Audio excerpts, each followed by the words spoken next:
Bismillahirrahmanirrahim. Alhamdulillahirabbil alamin. Wa bihi nasta'inu ala umuri dunya waddin. Wa sallallahu wa sallama ala sayyidina Muhammadin wa ala alihi wa sahbihi ajma'in.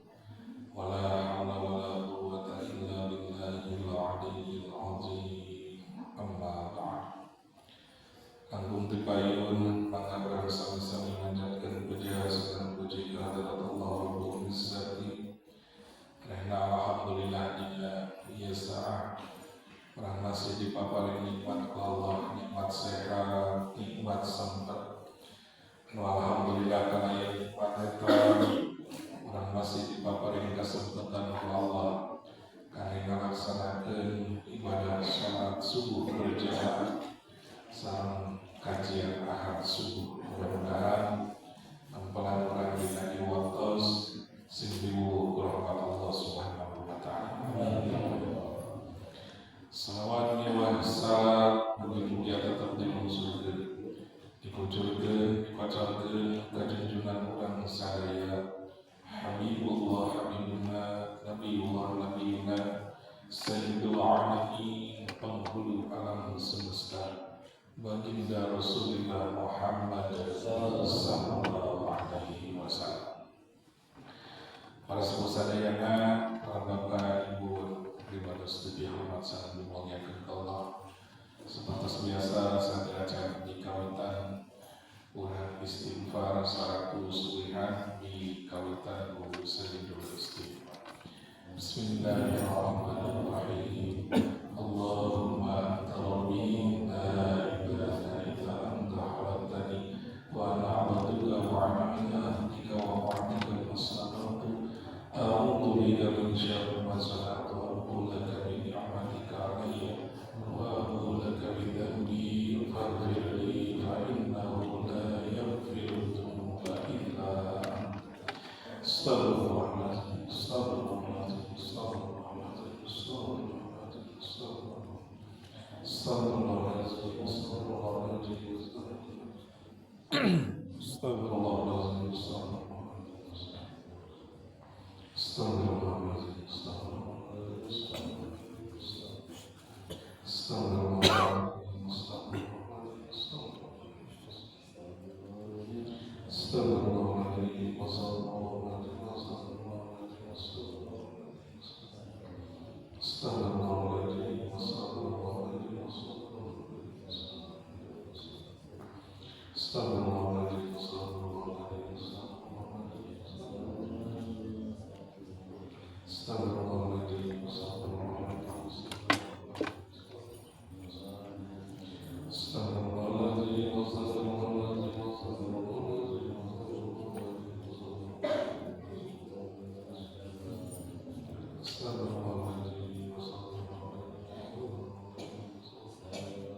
Inna Allaha wa malaikatahu yusholluna 'alan nabi ya ayyuhalladzina amanu shollu 'alaihi wa sallimu taslima.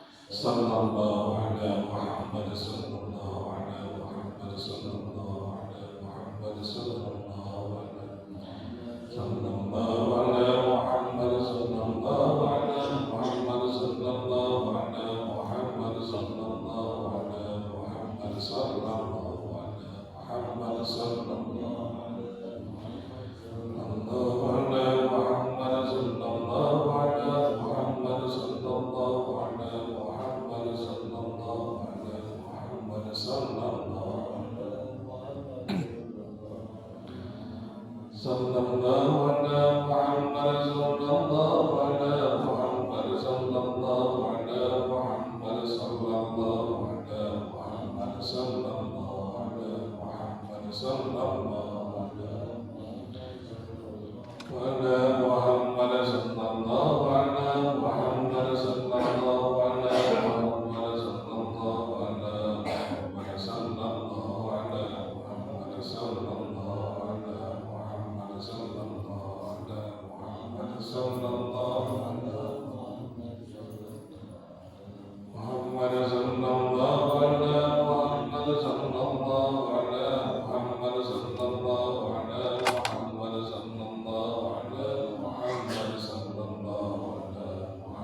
Bismillahirrahmanirrahim. Bapak Ibu yang dirahmati Allah Subhanahu wa taala, alhamdulillah hari ini kita sudah memasuki hari ketiga di bulan Rabiul Awal atau bulan Maulid gitu ya, atau bulan Maulud. Ini yang benarnya apa Pak Ustaz, Maulid atau Maulud? Sama aja, tapi kalau dalam tasrifnya Maulid itu isim zaman. Apa itu berarti? Waktu lahirnya Nabi, maka disebut dengan Maulid. Kalau Maulud itu masuknya ke isim maf'ul, artinya yang dilahirkan. Jadi kalau kita bilang Maulud itu kita merujuk kepada Nabi besar Muhammad sallallahu alaihi wasallam. Kalau kita bilangnya Maulid, itu kita sedang menyebutkan lahirnya, waktu lahirnya baginda Nabi Muhammad SAW. Jadi tidak masalah ada yang bilang Maulid misalnya sebetulnya. Nah, insya Allah selama Rabiul Awal dan nanti kalau belum beres sampai Rabiul Akhir, kita akan coba bedah tentang Maulud kelahiran baginda Nabi Muhammad SAW. Walaupun tahun kemarin sudah sedikit dibahas, tetapi untuk tahun ini kita coba gali lebih dalam, gitu ya. Kita menggunakan syarah daripada kitab Al-Marjanji, yaitu kitab Madarijus Su'ud yang ditulis oleh Syekh Nawawi Al-Baghdadi. Jadi nanti pembahasannya agak dalam gitu ya. Mudah-mudahan ketika kita salah satunya membaca Al-Marjanji, minimal kita memahami arahnya kemana begitu ya. Karena selama ini kadang kita baca tidak mengerti maknanya. Walaupun tidak mengerti maknanya tidak apa-apa, baca saja. Karena kadang secara rohani kita tersambung dengan Rasulullah, sehingga tanpa sadar ketika mahalul qiyam, ketika baca berjanji, kita meneteskan air mata gitu ya. Itu sebetulnya kita sedang tersambung, apalagi mengerti dan paham akan maksud yang ditulis oleh syair-syair yang sangat bagus di dalam kitab Al-Barjanji. Bapak Ibu yang dirahmati Allah Subhanahu wa taala.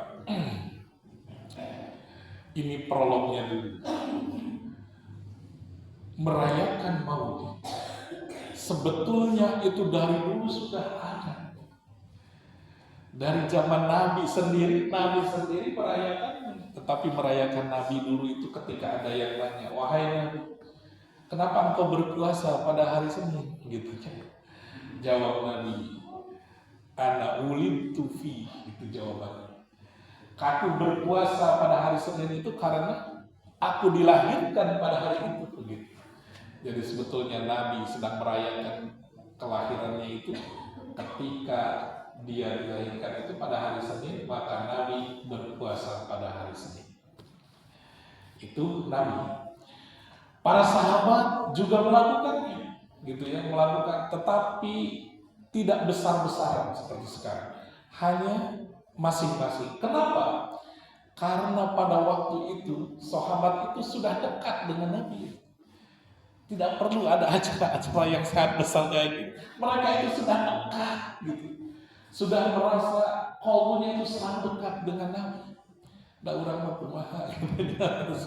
Makanya dari dulu itu sahabat, tabi'in, terus tapi melakukannya masing-masing, bersedekah. Itu gitu ya. Ibaratnya itu kita mengenang Nabi seperti itu. Sampai pada abad kelima Hijriah, zamannya 4 mazhab juga belum ada perayaan yang besar-besaran, belum ada. Imam Malik, Imam Hanafi, Imam Syafi'i, Imam Hambali belum ada. Kemudian zamannya daripada Imam Al-Ghazali juga belum ada. Imam Al-Ghazali lahir 450 Hijriah, belum ada. Barulah sekitar tahun 600 dan 700 Hijriah. Kenapa? Karena pada waktu itu umat Islam sudah mulai melempem. Maksudnya melempem apa? Maksudnya itu semangatnya kurang ada, kurang terlihat. Ini terlihat dari punternya terjadinya perang salib. Waktu itu umat Islam mengalami kekalahan.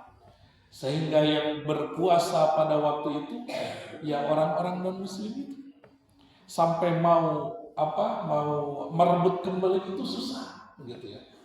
Beberapa pemimpin belum bisa untuk mengembalikan kejayaan Islam. Akhirnya berinisiatiflah yang bernama Sultan Al-Muzaffar pada waktu itu. Siapa dia Sultan Al-Muzaffar? Beliau adalah adik iparnya daripada Salahuddin Al-Ayyubi. Pernah dengar Salahuddin Al-Ayyubi? Akhirnya Sultan Al-Muzaffar ini berinisiatif dengan Salahuddin Al-Ayyubi. Inisiatifnya adalah bagaimana caranya membakar semangat umat Islam pada waktu itu. Diberikan semangat, dibakar semangatnya. Bagaimana caranya? Caranya adalah dengan mengisahkan perjuangan Nabi, begitu. Diceritakanlah kisah-kisah Nabi. Dengan cara apa? Dengan cara maulid, begitu, muludan. Acaranya dibesarkan, begitu ya. Nah, supaya apa? Membakar semangat yang dulunya lupa dengan perjuangan Nabi, diingatkan kembali. Itulah tujuan maulid yang pertama dulu dirayakan secara besar-besaran pada zamannya Sultan Al-Muzaffar. Terbuktilah setelah itu dilakukan, akhirnya Salahuddin Al-Ayyubi berhasil merebut kembali kemenangan dengan yang terjadinya perang salib yang ketiga. Ini jarang dibahas ya, tapi inilah momen-momen awal daripada Maulid ya. Terus apa yang dilakukan pada waktu itu? tujuan maulid itu membakar semangat. Yang dilakukannya di sini saya tulis sekitar ada 6 yang dilakukannya ketika maulid. Makanya ketika maulidan minimal ada 6 ini gitu ya, supaya kita tafaulan gitu, tabarukan dengan yang dulu dilakukan oleh Salahuddin Al-Ayyubi. Yang mana yang 6 itu? Yang pertama ketika maulid itu mengumpulkan seluruh ulama, memanggil atau mengundang semua ulama, para ustaz diundang. Untuk apa? Bukan untuk apa-apa, tapi menghormati ilmu, begitu. Jadi dulu itu diundang semua ulama, kemudian diberikan tempat yang semestinya. Untuk apa? Untuk menghormati ilmu. Begitu. Itu ya yang pertama diundang. Kemudian yang kedua, ketika maulid itu dibacakan syair-syair. Syair itu zaman dulu itu lagi ngetren-ngetrennya. Syair itu berupa pujian-pujian kepada Nabi, memuji Nabi, gitu ya. Oh Pak Ustadz, kan orang mau ulah berlebihan memuji Nabi. Jangan begitu. Kita juga memuji istri berlebihan, memuji suami berlebihan. Wahai istriku, kau adalah orang yang tercantik di dunia ini. Bohong, itu berlebihan. Aku akan memberikan bulan kepadamu, aku ambil bulan kepadamu. Bohong, itu juga berlebihan. Tapi itu adalah babnya bab cinta. Kalau bab cinta nggak masalah. Untuk mengungkapkan itu ya itu yang aneh-aneh itu. Sama kepada Nabi itu. Anta samsun anta badrun. Wahai Nabi, engkau itu laksana matahari, laksana bulan. Begitu. Nggak masalah, itu syair bab cinta. Kemudian yang selanjutnya di dalamnya itu ada kisah dan sejarah Nabi. Dibacakanlah sejarah Nabi. Begitu. Diceritakan Nabi itu lahirnya kapan, bagaimana lahirnya, diceritakan. Boleh diceritakan. Makanya dulu juga melakukan itu, tapi dengan bahasa Arab dulu. Sekarang ada yang tidak membolehkan, padahal menceritakan sejarah Nabi pakai bahasa Arab begitu ya. Nah, selanjutnya di dalamnya ada sholawat kepada Nabi. Jadi harus ada sholawatan gitu ya, ada sholawatnya. Alhamdulillah ya Nabi salam alaika, itu sholawat begitu ya ketika makhluk dia. Kemudian ada baca Qur'annya. Nah, kita harus ada baca Qur'annya gitu ya, baca Qur'an. Alhamdulillah kita suka ada baca Qur'an. Nah, hari ini kita di sini niatan dalam hati sejak maulidan, sejak mengagungkan dilahirkannya baginda Nabi Muhammad sallallahu alaihi wasallam. Semuanya ada, baca Quran ada gitu ya. Tadi Al-Fatihah kita sudah baca, sholawat tadi ada 140 kali tadi. Nah yang terakhir yang keenam, Sultan Al-Muzaffar itu menyediakan makanan. Jadi makanan itu disediakan oleh Sultan. Karena besar-besaran, Ibu, saya tulis di sini ya. Sultan dan Salahuddin Al-Ayyubi menyiapkan 5.000 ekor kambing. Wah, luar biasa. 5.000 ekor kambing. Itu yang disiapkan. Kemudian 100.000 ayam, ekor ayam. Ayam 100.000. Wah, saku banget yang disiapkan dulu itu. Kemudian disiapkan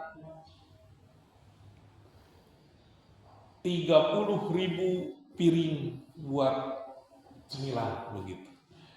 Itu kalau dibahasakan, kalau 100.000 porsi itu kalau yang benernya yang di stadion saja yang nonton timnas atau Persib itu biasanya 50.000 itu udah penuh.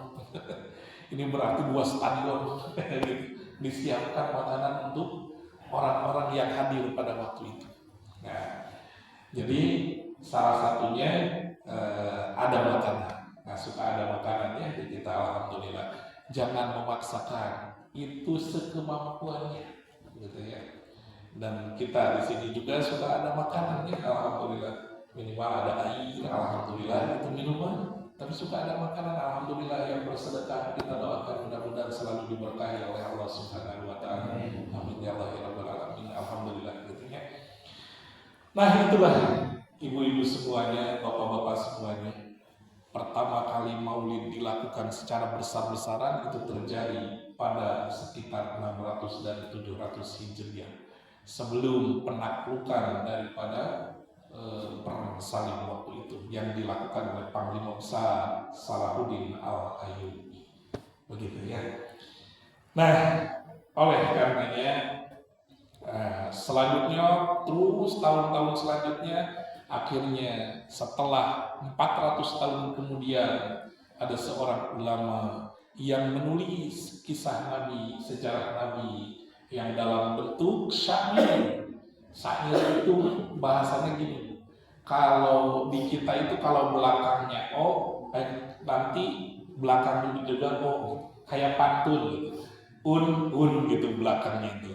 Nah sama, makanya ada seorang ulama yang menulis secara dalam bentuk syair. Sepertinya belakangnya H, belakangnya juga H. Jadi Marawiyah, nah kayak gitu. Makanya ditulislah pada sekitar 1100 Hijriah yang bernama Abu Ja'far Sa'ad Ja'far, itu yang kita sebut dengan Al-Barzanji. Nama aslinya kitab itu sebetulnya namanya adalah Al-Jawahir fi Maulidin Nabi Al-Azhar. Itu nama asli daripada kitabnya. Tapi karena kita sering menulisnya Al-Barzanji. Siapa Al-Barzanji? Itu sebetulnya kakeknya daripada Sayyid Ja'far gitu ya. Karena zaman dulu itu yang terkenal itu kakek. Zaman dulu itu. Makanya namanya itu dulu itu suka bin begitu. Itu yang terkenalnya itu kakek gitu ya, dari zaman dulu itu.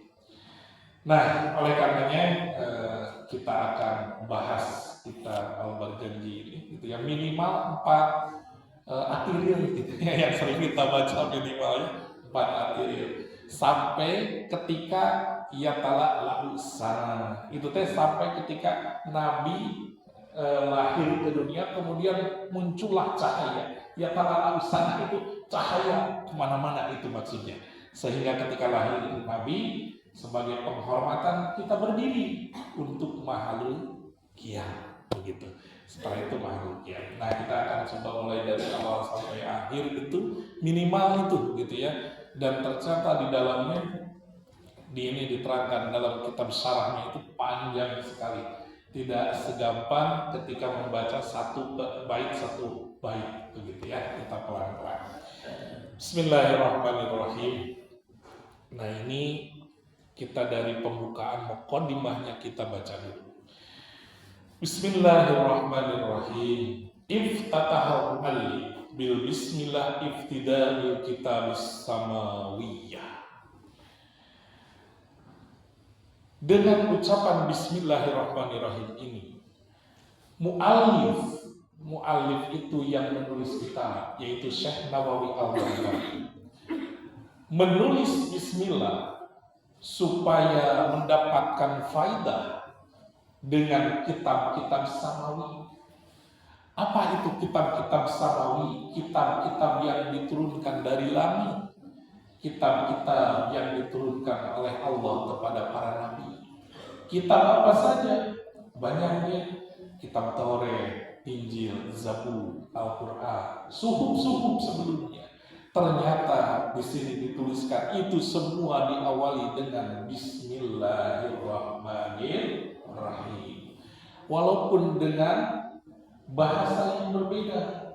Ada bahasa Suryani, bahasa Kipti, bahasa Ibrani. Terakhir bahasa Arab. Itu paling intinya itu adalah makna daripada Bismillahirrahmanirrahim. Jadi mu'allim menulisnya dengan ucapan Bismillahirrahmanirrahim. Wa amalan bil ahadisin nabi. Kemudian mengamalkan hadis Nabi dengan baca Bismillah, nulis Bismillah itu. Kenapa Nabi mengatakan kula Bismillah qoblal kalam itu? Bacalah Bismillah sebelum berkata-kata, berkalam. Jadi orang kalau mau bicara itu bagusnya Bismillah, itu perintah Nabi, gitu ya. Seperti ini ketika mau bicara sambutan atau apapun Bismillah. Cuman Pak Ustaz, ini bismillahnya bagusnya Bismillahirrahmanirrahim, Assalamualaikum, atau kumaha Assalamualaikum dulu baru bismillah. Nah itu bagaimana secara ini? Ternyata kan suka dengerin Bapak Ibu, ada yang Bismillahirrahmanirrahim, Assalamualaikum gitu. Ada yang Assalamualaikum dulu baru Bismillah. Mana itu yang lebih afdal? Dua-duanya benar. Tetapi para ulama, Imam Ibnu Hajar mengatakan begini.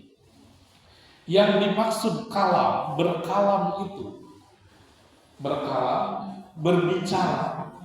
Kalau umpamanya salam itu adalah doa begitu. Jadi ketika kita mengucapkan salam itu adalah doa, masuknya kepada doa. Sehingga menurut Imam Ibnu Hajar lebih afdol baca dulu salam, baru setelah itu Bismillahirrahmanirrahim. Ya, nah ini sedikit ilmu saja, itu apa yang disampaikan oleh para ulama, sedikit demi sedikit ya. Tapi Pak Ustaz karena ada yang suka Bismillahirrahmanirrahim, Assalamualaikum, tersawiyah Ustaz kayak gitu ya. Tapi menurut Imam Ibnu Hajar dikatakan baca salam dulu karena itu doa, baru setelah itu mau bicara dengan ucapan Bismillahirrahmanirrahim. Nah selanjutnya wa ijma'u ummatil Muhammadiyah, dan itu ijma' daripada umat Muhammad. Jadi umat Muhammad itu ijma'nya itu Bismillahirrahmanirrahim. Kadzalika ibtida bil hamdalah. Setelah bismillah baca alhamdulillah. Makanya Al-Qur'an pun begitu, setelah bismillah alhamdulillah. Setelah bismillah baca alhamdulillah. Kenapa saya sering berulang-ulang Bismillah itu kita minta izin kepada Allah. Alhamdulillah sebetulnya kita sedang berterima kasih kepada baginda Nabi Muhammad sallallahu alaihi wasallam. Alhamdulillah itulah Nabi Muhammad sallallahu alaihi wasallam. Karena alhamdulillah itu ya nama Muhammad begitu ya. Bapak Ibu yang dirahmati Allah Subhanahu wa taala. Kemudian alhamdulillahilladzi iftataha hadzal wujud. Segala puji bagi Allah yang telah menciptakan wujud ini. Nah, ini hati-hati Bapak Ibu. Ini pelan-pelan kita renungi karena ini bahaya sekali. Gini. Sering dengar Bapak Ibu ada yang mengatakan la ilaha illallah hayyum maujud. Sering dengar. Ini hati-hati benar. Kenapa hati-hati? Ini kalau tidak paham artinya mending gak usah dibaca. Ini dari guru ya. Kalau tidak paham artinya jangan dibaca. Ini bisa tergelincir. Ini bab akidah punten rada kenceng kalau bab akidah. Kenapa? Karena akidah itu nggak boleh salah, nggak boleh berbeda. Kalau berbeda itu tersesat. Tapi kalau ilmu fikih berbeda itu rahmat. Tapi untuk bab akidah ini nggak boleh. Makanya ini agak kencang. Hayyum maujud, hati-hati dengan kata-kata ini. Kalau hayyum ma'bud itu maha hidup, maha disembah, itu aman. Hayyun ba, maha hidup, maha kekal, itu aman. Tapi ketika hayyun maujud, hati-hati. Kenapa? Bisa jadi kalau tidak faham maujud, itu artinya kan wujud. Maujud itu bisa jadi isim maf'ul. Jadinya apa? Hayyun maha hidup, maujud, maha diwujudkan, maha diadakan. Hati-hati. Berarti kalau begitu kita bisa tergelincir secara maujud itu diadakan. Ya makanya kalau tidak memahami, mendingan nggak usah dibahas, nggak usah disebutkan gitu ya, nggak usah dibacakan. Tetapi kalau sudah paham, tidak apa-apa kita bacakan. Artinya begini, tidak ada yang ada kecuali yang ada, itu maksudnya. Kumaha nih Pak Ustaz, bingung ya. La ilaha illallah hayyum maujud, yang maha hidup, maha ada, tapi adanya bukan karena tiada. Makin liar Ustaz. Begini. Jadi maujud ini harus ada terusannya dalam qalbu mengatakan ini, la ilaha illallah bihaq maujud Allah. Harus ada bihakinnya di dalam hati. Kenapa? Wujud yang hakiki itu Allah. Kalau enggak gitu bingung.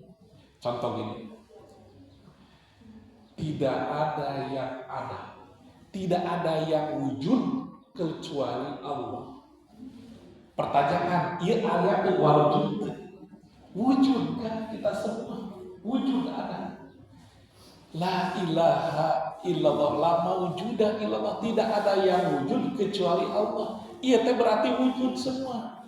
Berarti kalau qalbunya salah, berarti yang wujud ini semuanya Allah. Itu salah misalnya. Mudah-mudahan hartosnya pada selesai mengungkapkan. Berarti kalau tidak, ini yang wujud semua. Karena tulisannya tidak ada yang wujud kecuali Allah. Makanya harus ada tambahannya bihakin begitu. Di dalam kalbunya ada bihakin. Nah, beda kalau wujudnya Allah itu tidak ada awalan. Ari urang aya wujud. Tetapi tahun 50 tos aya urang can aya urang tahun sabaraha aya 8 hiji, aya anu 80, aya anu 70 gitu nya, tahun 70 nembe aya eta teh wujud urang mah aya awalanna. Ari Allah teh aya awalanna, makana itu bihakin wujud secara hakiki. Alhamdulillah tuh kan aya makanannya. Ya sejak mulu. Nah begitu. Dan adanya kita ada akhirnya. Akhirnya apa? Bisa besok, bisa kapanpun, gitu ya, ada akhirnya. Sedangkan adanya Allah tidak ada akhirnya, begitu. Nah, berarti la ilaha illallah, la maujuda illallah itu dalam hati bihakin begitu. Nah, ini ilmunya ya, Bapak Ibu. Kemudian tafsir yang kedua begini. Hayyun maujud, yang dirasakan adanya hanya Allah. Yang dirasakan adanya hanya Allah. Dan kita mah tidak ada sebetulnya begitu. Kita mah hanya diadakan. Oleh siapa? Oleh yang ada. Yang ada itu sudah ada. Sebelum kata-kata ada. Yang ada itu sudah ada. Sebelum kata-kata tidak ada. Jadi sebetulnya yang ada hanyalah yang ada. Pusing. Begitu, itu ilmu akidah. Tapi kalau dicermati kita bisa memahami. Nah, makanya ibu-ibu semuanya, ini kalimat la ilaha illallah kata Nabi, afdhalul zikri, yang paling afdal dalam berzikir adalah la ilaha illallah. Makanya Imam Abu Hasan As-Sazili, Imam Abu Hasan As-Sazili, Thariqah Saziliyah begitu. Ketika sudah sholatnya itu bukan istighfar dulu, tapi dibaca la ilaha illallah dulu. Jadi kalau saya di Cianjur, ya, di dermaga khususnya, baca la ilaha illallah dulu, mengikuti Imam Abu Hasan As-Sazili, gitu ya. Kalau kita tidak apa-apa, asalkan ada sanad ilmunya boleh apapun itu. Baru setelah itu baca istighfar, astagfirullahaladzim. Nah, Tapi tergantung sikon gitu ya. Kalau punya kita datang ke suatu tempat, kebiasaannya begitu ya biasakan saja dengan kebiasaan di sana. Tapi kalau saya lagi sendiri atau lagi di Cianjur, mengikuti apa yang disampaikan oleh guru gitu ya, Imam Abu Hasan Asy'adzili, la ilaha illallah 3 kali, kemudian setelah itu beristighfar.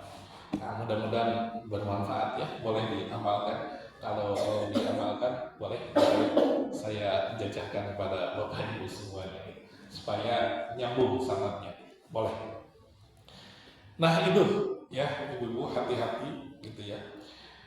Ay wujud bil khalaiqi bin nuril muhammadi. Nah ini hati-hati juga, yaitu segala wujud makhluk yang diadakan itu, yang kita diadakan itu, bin nuril muhammadi, dengan nurnya baginda Nabi Muhammad sallallahu alaihi wasallam. As-sari fi kulli fiddah, yang disirkan segala sesuatu, artinya dirahasiakan begitu ya. Ay fi qudratillah ta'ala qabla khalqis samawati wal ardi bi 50 alf sanah. Jadi 500 tahun sebelum langit dan bumi dicipta, itu Nur Muhammad sudah ada. Wah, Pak Ustadz ya teka hartos, tesawios buat teka hartos kayak kupikeun, gitu ya. Insya Allah mudah-mudahan secara rohani bisa dipahami. Waja'ala birrihi wa za'idihi ay nuri ihtimamihi ay kulli qadiyah intaha, dan dijadikan nurnya itu ujung daripada segala sesuatu. Makin dengar terus Pak Ustaz, saya sawios. Qala Ka'ab al-Ahbar. Nah ini supaya lebih paham ya. Ini dituliskan, disebutkan, dikatakan oleh tabi'in yang bernama Ka'ab al-Ahbar. Siapa itu Ka'ab al-Ahbar? Beliau itu adalah seorang tabi'in. Walaupun dia hidup pada zaman Nabi, tapi beliau tidak pernah ketemu Nabi, sehingga termasuk ke dalam tabi'in. Jadi dinamakan sahabat itu kalau bertemu Nabi, walaupun sebentar 5 menit bertemu Nabi, kemudian dia beriman, itu termasuk sahabat. Gitu. Tapi kalau umpamanya dia tidak bertemu dengan Nabi, walaupun dia hidup pada zaman Nabi, tapi tidak bertemu dengan Nabi, bertemunya dengan sahabat, maka disebut dengan tabi'in, begitu generasinya ya. Nah, Ka'ab al-Ahbar ini begitu, dulu hidup pada zaman Nabi, tapi tidak ketemu dengan Nabi, maka disebut dengan tabi'in. Ustaz kumaha cenah lamun sapopoena setiap harinya sering ketemu dengan Nabi, tapi tidak beriman. Ya, lain sahabat. Abu Jahal tiap hari. Para sahabat, tapi yang beriman gitu. Nah, Ka'ab al-Ahbar ini, Bapak Ibu, dulunya seorang rahib. Apa itu rahib? Rahib itu pendeta. Dulunya itu seorang pendeta. Tetapi zaman dulu bedakan. Pendeta zaman dulu dengan sekarang bedakan. Kalau zaman dulu kita sebut dengan ahli kitab. Ahli kitab itu apa? Ahli Taurat, ahli Injil. Mereka paham dengan itu, sehingga banyak di antara mereka ketika bertemu dengan Nabi langsung beriman. Kenapa? Karena di dalam kitab itu diceritakan tanda-tanda Nabi. Pas ketemu Nabi, inilah orangnya, begitu. Mereka itu begitu. Sama dengan Ka'ab al-Ahbar. Ka'ab al-Ahbar ini orang yang faham dengan kitab-kitab terdahulu, kitab ahli kitab terdahulu, orang yang faham, ya, sehingga dia dicatatkan ya, karena saking fahamnya Ka'ab al-Ahbar ini faham kitab-kitab Israiliyat, yaitu kitab-kitab terdahulu, kitab-kitab kejadian terdahulu, memahami itu. Bahkan saking fahamnya, mereka Ka'ab al-Ahbar sering diikuti kata-katanya oleh siapa? Oleh penafsir-penafsir Islam Yang salah satunya ada Imam At-Tabari atau Imam Ibnu Qasim sering menuliskan pendapat kata-kata dari Ka'ab al-Ahbar ini, gitu ya. Luar biasa, ya. Nah, jadi dulu itu, ini contoh kecil saja ya. Dulu saya sering, ini ke atas, ke atas. Oh. Nah, dulu diceritakan ke kuping Bu, kirang. Pilih ini rada sensitif sedikit. Nah, beliau menceritakannya gini. Dulu kan sering bertanya, kenapa punten ya, gogog itu diharamkan, najis begitu. Dari mana itu? Kalau dari segi ilmu pengetahuan gak ketemu. Kalau dari ilmu pengetahuan gak ketemu. Seperti ibab ya, kayak babi gitu, punten. Itu kenapa diharamkan? Kenapa di dalamnya itu dinajiskan? Tidak boleh dimakan. Kalau menurut ilmu pengetahuan itu ada cacing pita katanya. Tapi kalau dilihat lagi, ternyata di sapi pun banyak, Bu. Ternyata terjawab salah satunya dalam kitab-kitab Israiliyat yang disampaikan oleh Ka'ab bin al-Ahbar ini. Seperti gogok gitu ya. Kalau secara medis nggak terlalu banyak gitu ya. Nggak terlalu banyak. Tetapi ternyata dulunya itu, Bapak Ibu semuanya, ini diceritakan bahwa ketika Nabi Adam alaihi salam dicipta, Nabi Adam belum ditiupkan ruh kepada Nabi Adamnya. Nabi Adam sedang terlentang begitu. Belum ditiupkan ruh. Itu iblis sudah jijik kepada Nabi Adam. Sudah nggak suka dengan Nabi Adam. Akhirnya ketika tidak ada siapa-siapa, iblis kemudian meludah kepada Nabi Adam. Padahal Nabi Adam belum hidup, belum ditiupkan ruh. Meludah. Ketika meludah, gitu ya, tepat di tengah-tengah Nabi Adam. Meludahnya itu. Akhirnya bagaimana? Allah menyuruh malaikat untuk mengambil ludahnya itu. Diambillah di tengah-tengah. Makanya di tengah-tengah kita yang normal itu ke bawah gitu, keciduk gitu. Makanya suka ada tali pusar di tengah-tengah. Salah satunya itu, diciduklah begitu. Ke bawah. Apanya itu? Tanahnya itu ke bawah sedikit. Jadi campuran antara tanah dengan ludah itu kemudian dibuang ke bumi, jadilah yang namanya gogog itu. Nah, ini dari sejarah yang disampaikan oleh Ka'ab al-Ahbar ini, gitu ya. Oleh karenanya, ini gogog ini punya dua sifat tuh biasanya. Pak Ustadz kan gogog itu sangat penyayang kepada tuannya, selalu mengikuti tuannya. Kalau udah ini dia akan selalu taat kepada tuannya. Nah, itu sisi daripada tanahnya. Makanya sok aya anu terus-terusan mengikuti tuannya, begitu ya. Nah, ini salah satu daripada kisahnya sehingga kita memahami, oh itu yang terjadinya, gitu. Ya.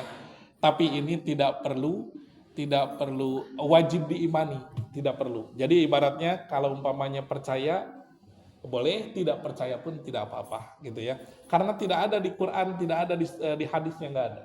Tapi ini adalah kitab-kitab kejadian zaman dulu yang disampaikan oleh Ka'ab al-Ahbar, gitu ya. Nah, sehingga para ahli fikih, Imam Hanafi, Imam Syafi'i, Imam Hambali, Imam Malik, itu secara ini menajiskan yang namanya gogok. Terkecuali Imam Malik. Imam Malik itu menajiskan kalau sudah mati. Imam Malik. Yang paling ini itu adalah Imam Syafi'i. Imam Syafi'i itu pokoknya lagi hidup pun najis, kering pun najis. Imam Syafi'i. Pak Ustadz jenakan najis teh upami tos base. Itu menurut Imam Hambali. Perlu diluruskannya. Menurut Imam Hambali ketika basah gitu. Imam Hanafi berpendapatnya hanya air liurnya saja dengan jilatannya itu. Nah, Tetapi intinya dari semua ilmu fikih itu menajiskan yang namanya itu, gitu ya. Karena apa? Ya salah satunya ada riwayat yang disebutkan oleh Ka'ab al-Ahbar. Nah, Bapak Ibu yang dirahmati Allah Subhanahu wa taala. Qala Ka'ab al-Ahbar radhiyallahu taala anhu, "Lamma arada Allah al mawjudat wa qabdul ardi wa rabbus samawat." Nah, dulu Ka'ab al-Ahbar ini menceritakan begini kepada para tabi'in, ya, para sahabat. Bahwa dulu innallaha ta'ala qasmun nuruhu ala arba'ati aqsam. Jadi dulu Allah itu menghembuskan yang pertama. Menghembuskan yang pertama ini. Bentar ya, ini rada naik kajiannya. Karena apa? Kita ngikutin yang di sini saja, gitu ya. Ternyata di Al-Barjanji itu bahasannya itu naik semuanya, gitu ya. Nggak ada yang turun, naik terus gitu. Jadi bahasannya itu bahasan secara ruhani terus begitu ya. Karena kita mah nggak ngerti, ya biasa-biasa aja dibacanya, gitu ya. Padahal itu kajiannya naiknya tinggi. Nah, dulu sebelum ada apa-apa, Allah menghembuskan yang pertama, nafakhtu kata Allah. Menghembuskan yang pertama dengan yang namanya nur. Kemudian nur ini dibagi empat. Dibagi empat. Nur yang pertama Allah ciptakan menjadi lauhul mahfuz. Lauh mahfuz. Bagian yang kedua Allah ciptakan menjadi kolam atau pena. Pernah dengar ya? Wal qalami wa ma yasturun. Pena. Yang ketiga, Allah ciptakan arash. Nah, yang ketiga ini dibagi 4 lagi. Salah satunya adalah matahari, bulan, bintang. Kemudian Allah ciptakan dari yang ketiga ini, yang di arash ini adalah akal manusia. Kemudian setelah itu Allah ciptakan nurnya itu untuk cikal bakal seluruh umat manusia. Nah, yang satu lagi bagian yang keempat, ini Allah simpan kepada mana? Allah simpan kepada Nabi Adam alaihi salam. Disimpan kepada Nabi Adam di punggungnya begitu. Asalnya itu di punggungnya. Ketika di punggungnya, ternyata malaikat semua selalu di punggung Nabi Adam, tidak mau ada yang berani ke depan. Di seluruh di sebelah sana. Sehingga Nabi Adam bertanya kepada Allah, "Ya Allah, ini kenapa malaikat selalu di belakangku?" Kata Allah itu melalui malaikat Jibril, mereka itu ingin melihat nur yang ada di tubuhmu, begitu. Kemudian Nabi Adam meminta, "Ya Allah, aku ingin mereka semua berada di depanku." Akhirnya dipindahkan nurnya itu kepada kepala Nabi Adam, atau yang kita sebut dengan dahinya Nabi Adam alaihi salam. Disimpan di sana nur yang keempat ini. Kemudian yang lain pada melihat kepada Nabi Adam, mereka tahu siapa ini sebenarnya ada nur di sini. Sedangkan si iblis tidak tahu, tidak memahami, teka tingali ku si iblis. Kenapa? Karena si iblis itu punya ego, punya kesombongan. Jadi ada mah tidak tanah. Jadi teka ciri dina ieu nanti. Makanya si iblis mah satu-satunya makhluk yang tidak mau bersolawat kepada Nabi. Kenapa? Karena tidak melihat nurnya itu. Makanya dari zaman dulu nggak mau sujud kepada Nabi Adam, nggak mau. Karena nggak tahu, nggak ngelihat. Kalau malaikat semuanya melihat itu, makanya pada sujud semua. Begitu ya. Nah, setelah itu bagaimana? Nurnya ini kemudian Allah titipkan kepada siapa? Kepada istrinya, yaitu Sayyidatuna Hawa. Dititipkan. Setelah menikah dititipkan kepada Sayyidatuna Hawa. Dari Sayyidatuna Hawa dititipkan ke anaknya lagi. Siapa? Putranya yang bernama Nabi Syis alaihi salam. Terus berujung. Sampai mana? Sampai kalau umpamanya nanti diterangkan di dalam kitab Al-Barjanji, al-muntakili fil guroril karimati wal jibah. Sering baca eta punya, dateng hartos urang. Al-muntakili berpindah-pindah Si nur itu berpindah-pindah. Al-muntakili fi guroril karimati wal jibah. Berpindah-pindah pada orang yang mulia. Orang yang mulia tidak pernah di atasnya itu, orang yang dititipinnya itu orang yang pezina, tidak. Tapi orang yang benar-benar suci dititip terus begitu sampailah kepada Nabiullah Ismail alaihi salam, begitu.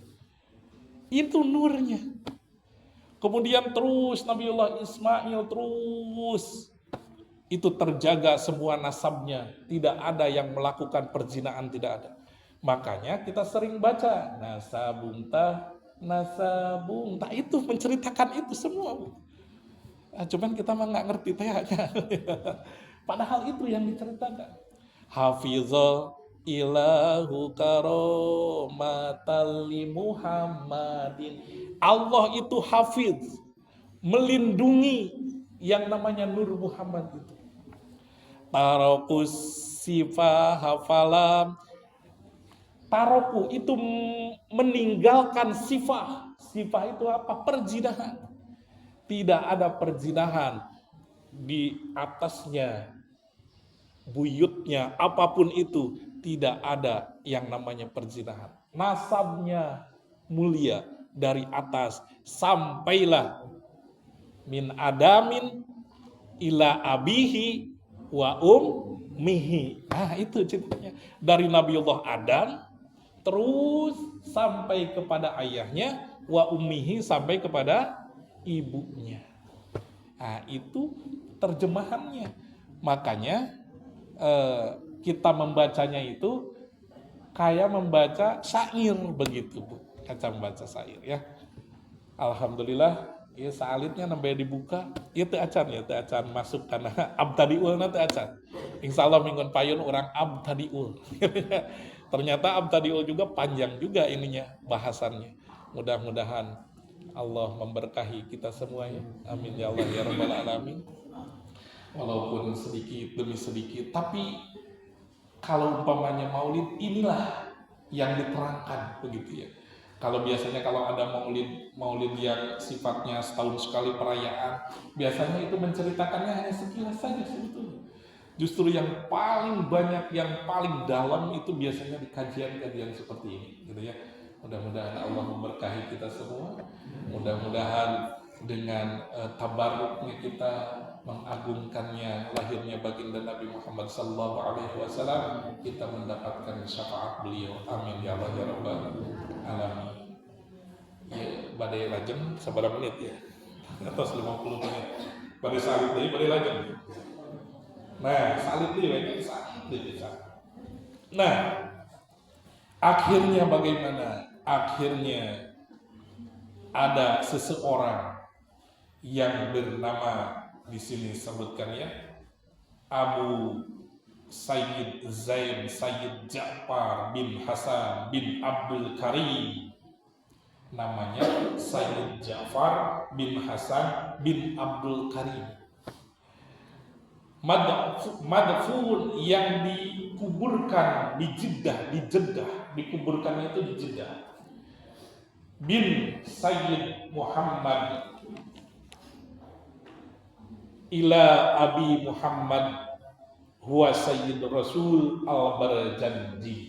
Nah, akhirnya ada seseorang pada tahun 1100 Hijriah yang bernama Sayyid Ja'far bin Hasan bin Abdul Karim bin Muhammad al-Barjandi. Seseorang yang menuliskan riwayat hidup beliau, riwayat hidup baginda Nabi Muhammad SAW, mulai dari dilahirkan sampai beliau wafat. Isra Mi'raj pun dibacakan atau dituliskan di dalam Al-Barjandi ini, Summa Usriya, itu Isra Mi'raj itu menceritakannya.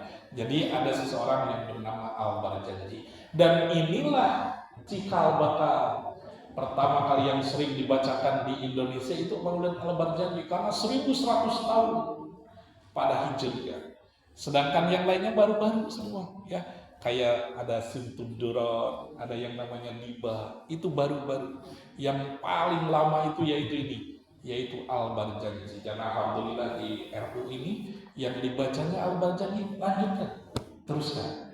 Mudah-mudahan punya keberkahannya. Amin ya Allah ya Rabbal Alamin. Karena ini yang menulis tidak lain Sayyid Al-Barjanji. Sayyid Al-Barjanji itu adalah keturunan daripada baginda Nabi Muhammad sallallahu alaihi wasallam. Makanya disebut dengan Sayyid.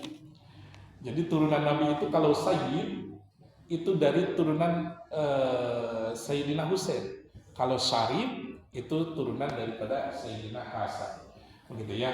Mudah-mudahan ada keberkahan. Nanti kita akan bahas minggu depan, kita masuk ke Abtadiul Imla terus gitu ya.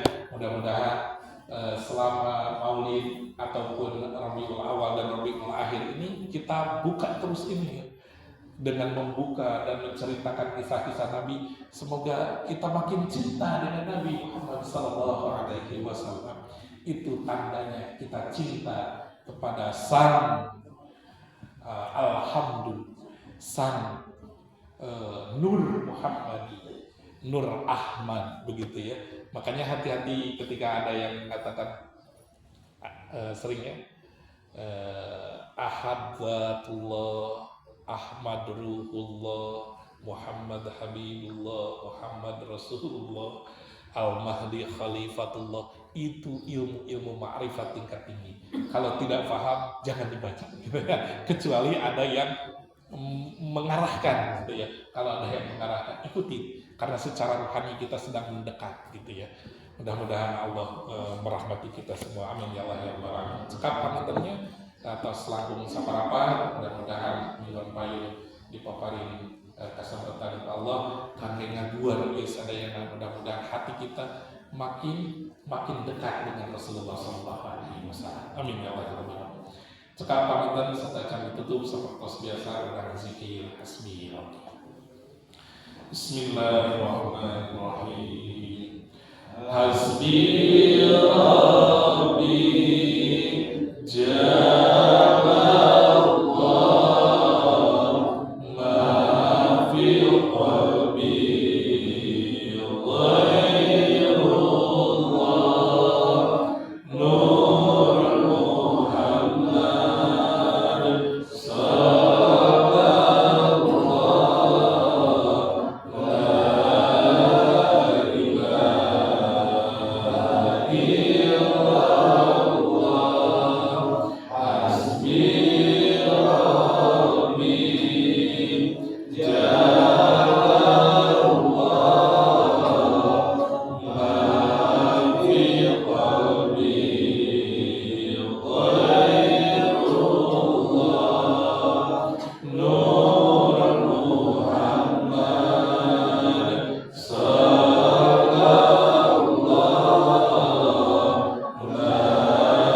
wa وسلم ونحن آمنون ولا تفرق بيننا وبين حتى دخله وتوبين إلى جواله الكريم والذين أنعمت عليهم من النبيين والصديقين والشهداء والصالحين أولئك رفيقا اللهم إنا نسألك من الخير كله عاجله وآجله ما علمت منه وما لم أعلم وأعوذ بك من شر كله عاجله وآجله ما علمت منه وما لم أعلم اللهم إنا نسألك بأسمائك الحسنى وبصفاتك العلى في القرآن الكريم بجاه نبيك المرتضى محمد صلى الله عليه وسلم وبأعمال الصالحات حسن وقاص لنا maka antara terjadi saling hadap masing-masing ya Allah ya Allah.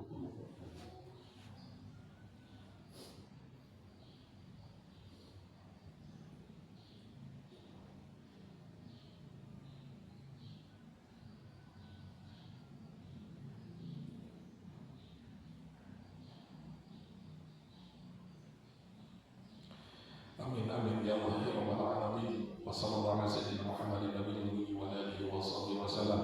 Rabbana atina fid dunya hasanah wa fil akhirati hasanah wa qina adzabannar. Subhana rabbika rabbil izzati amma yasifun. Wassalamu ala mursalin walhamdulillahi rabbil alamin. Barakatul Quran. Al-Fatihah. Alhamdulillahi rabbil alamin. Bismillahirrahmanirrahim. Alhamdulillahi rabbil alamin. Ar-Rahmanir Rahim. Maliki yaumiddin. إياك نعبد وإياك نستعين اهدنا الصراط المستقيم صراط الذين أنعمت عليهم غير المغضوب عليهم ولا الضالين آمين. Terima kasih cakap dari sedikit baik. Wassalamualaikum warahmatullahi wabarakatuh.